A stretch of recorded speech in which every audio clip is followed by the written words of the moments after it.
Hello student, कैसे हो? आशा करता हूँ अच्छे होंगे, बेहतर होंगे। केटो साइंस पर तहे दिल से सभी शिक्षकों का स्वागत है। आज हम बात करेंगे कि जो विद्युत बल्ब होता है उसके बारे में, कि विद्युत बल्ब हमारे जो क्या कि हमने जो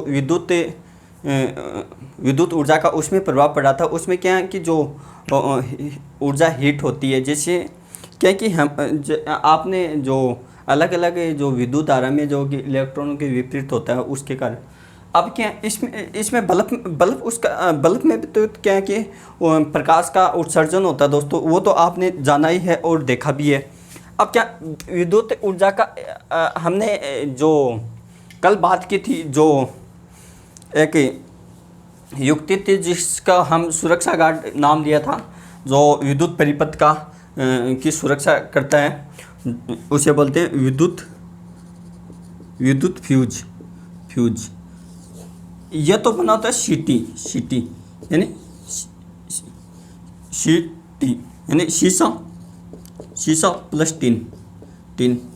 लेकिन जो मोबाइल के वायर जोड़ने के टांके लगाने का था वो होता है लेटी जिसे लेड प्लस टीन।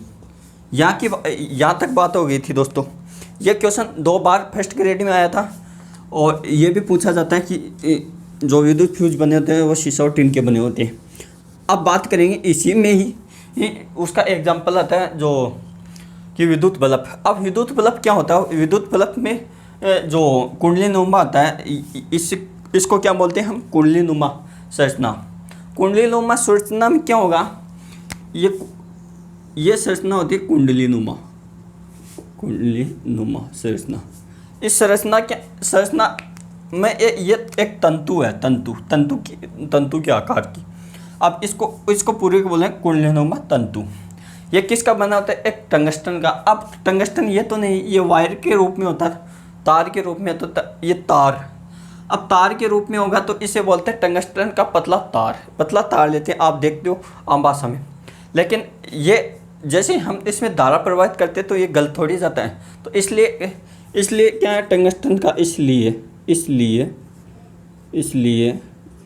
गलता नहीं, इसलिए टंगस्टन का उच्च क्या होता है?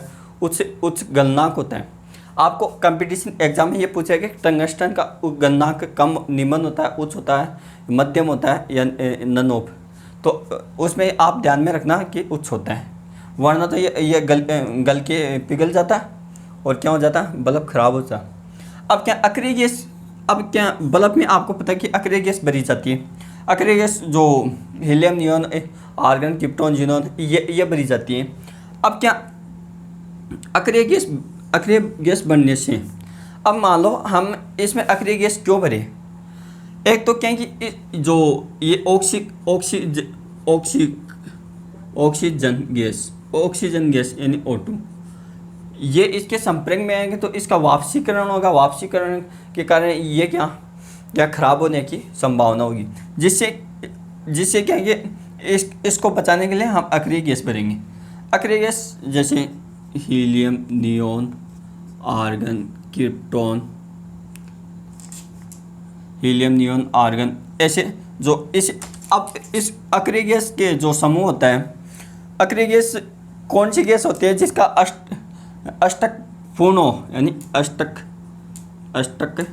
पूर्ण हो एक तो। अब क्या ये अक्रिय गैस का समूह होता है जो आवर्तनीय, उसे बोले शून्य वर्ग के जो तत्व होते हैं उन्हें अक्रिय गैस बोलते हैं। अब क्या इसमें क्या निम्न दाब नहीं बनता है। एक क्या है जो अक्रिय गैस बनने, या तो ये भरेंगे या निर्वात उत्पन्न करेंगे, निर्वात की कंडीशन यहाँ लागू फॉलो करेंगे तब बल्ब बनाएं। क्योंकि एडिसन ने बहुत बार उच्च प्रयास किया, तो इसलिए इसका गलनांक उच्च है। बल्ब का आविष्कार एडिसन ने किया था, आपको ये भी पता था।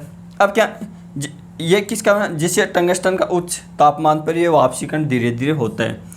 अब वाष्पीकरण धीरे धीरे होगा तो ये क्या ज़्यादा दिन तक, इसलिए बल्ब ज़्यादा दिनों तक अपनी अपनी अपनी सेवा सेवा देता है यानी इसका मतलब क्या है, इसलिए बल्ब ज़्यादा दिन तक अपनी सेवा देता है, यानी बल्ब ज़्यादा दिन तक चलता है।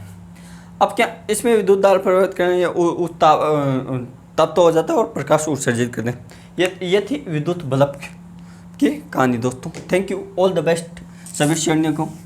अब क्या इसमें रटने वाली कोई बात नहीं है, क्योंकि आप जो घरों में जितने भी देखते हो सिस्टम, उस सिस्टम को आप कहेंगे इतने क्वेश्चन आते हैं एग्ज़ाम में जनरल साइंस से जो कि घरों से संबंधित होते हैं जो हमारे।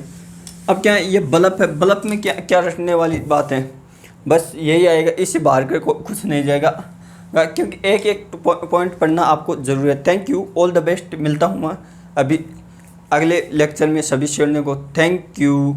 जो भी कोई प्रॉब्लम हो साइंस संबंधित तो आप कमेंट करके क्वेश्चन पूछा करो कि सर ये हुआ तो क्यों हुआ, इसका आंसर देने की कोशिश, क्योंकि आप क्वेश्चन करोगे उससे क्या कि हम सीखेंगे और आगे बढ़ेंगे।